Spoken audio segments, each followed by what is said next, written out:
Good morning again. I'm back.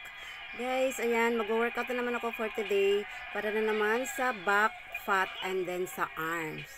Ayan, gagawa ako ng workout dyan, 10 minutes a day. Nanonood lang ako ng TV guys, na may sinusundan ako para alam ko kung paano yung mga galawan lang para sa back, fat, at saka sa may arm fat. Ayan guys, susundan nyo lang. Pwede na kayo manood dyan guys habang nag-workout kayo. Maaaliw din kayo. Kaya nakakatulong din yan sa inyo. Ayan. Kahit 10 minutes or 15 minutes a day lang guys. Okay na yan. Nakakapawis na yan. Tingnan nyo. Yung pawis ko parang naglalabasan na yung mga taba-taba dyan. O, diba? Kailangan tayo sisipagin guys para sa ating katawan. At ayan. Kaya-kaya yan. Yung bilbil dyan, guys, oh. Unti-unti ka na yan natatanggal. Inuunti-unti yan, everyday ba na ginagawa. At saka yung sinasabayan din ng diet ng kain, syempre, guys. Anuhin mo naman yung pag-workout mo kung yung kain mo. Ganun pa rin maraming kain mo. Kaya, control mo yung kain mo. Useless din, guys, yung nag-workout ka tapos kain ka ng kain. Mas lalong ka lalaki niyan. Kaya ayan, yan ang ginawa ko dati. Kaya lumaki na naman ako. Kaya ito, back na naman tayo. Ayan, tingnan. Papawisin ka talaga guys. Maganda yan pag tuwing umaga, pinapawisan ka talaga. Naliligo sa sariling pawis. Totoo lang guys, masakit yan sa balikat at sa shoulder. Pag napo-frozen shoulder ka. Pero okay lang yan, pag sunod-sunurin mo, mawawala din yan. Una lang yan guys. Ayan. Masakit yan guys sa kilikili at saka sa balikat. Ayan. Parang pinupoporma niya yung mga taba dyan, pinatatanggal niya. Kaya yan. Kaya natin yan guys. Basta may disiplina lang tayo sa sarili. Number 1 talaga yung disiplina sa sarili guys. Pag mag-workout ka. Kung hindi ka, wala kang disiplina, wala, useless lang talaga yan guys. Ayan. Hindi madali ang pag-workout at pagda-diet guys. Kung sa totoo lang. Kung una lang. Naku, mahimat-matay ka yan guys. Parang nanginginig pa yung ano mo kasi hindi nasanay. Unti-untiin nyo lang muna yung bawa, yung rice nyo, 2 cup. Gawin nyo na lang 1 cup. And then, kung makaya ng 1 cup, unti-untiin nyo na naman. Hating cup na naman. At yan, hanggang sa mawala nyo yung rice guys. More of water guys, importante guys. Tsaka iwas tayo sa sweets and mga maaalat at soft drinks. Yung bilbil guys.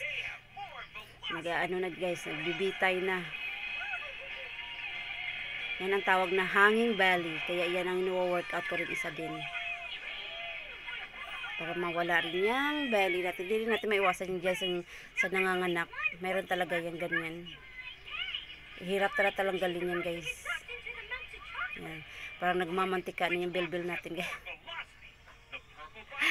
Okay lang yan. Yan ang mga ano natin, mga toxic sa katawan na lumalabas. Nakakatulong din yan. Huwag kayong mag-alala. Huwag kayo kahiya ilabas yung mga bilbil nyo kasi pinaghirapan nyo yan. Diba? Tama ako. Sila relate dyan. Pinaghirapan nyo yan. Kaya yan. Proud kayo dyan.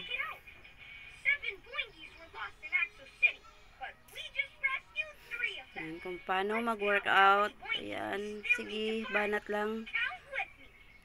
Para sa braso de Mercedes. Na-workout natin.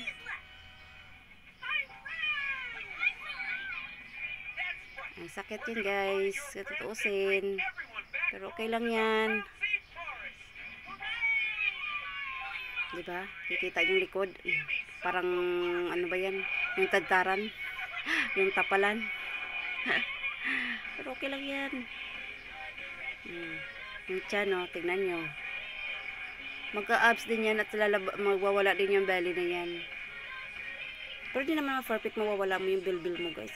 Meron pa yung matitira. Pero ma-achieve ko lang yung kilo ko na 55 kilos. Chokes na ako dun. Mag-workout na lang ako 3 times a week. Yun.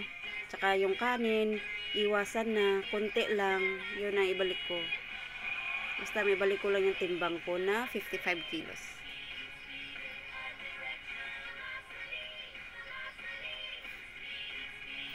May determinasyon ka sa sarili mo guys at disiplina. Motivation syempre. Makukuha mo din yung gusto mo. Kaya ayan. Sipag at tiyaga lang talaga ang tawag dyan guys. Pag wala naman kayong ginagawa, yan ang gagawin nyo kaysa makipag-maritisan. Maganda yan pag okay lang yun kung ikaw lang mag-isa guys. Ayan.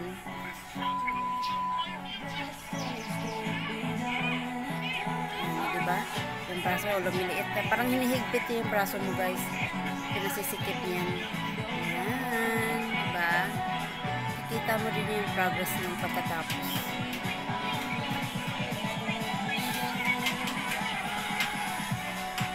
Isang buwan dyan guys, makukuha ko na yan. Inshallah. Kayang-kaya ko yan guys. Sa totoo lang. Nakayanan kung ano eh. Bakit hindi ko pa makayanan ngayon? Thank you for watching guys. Bye!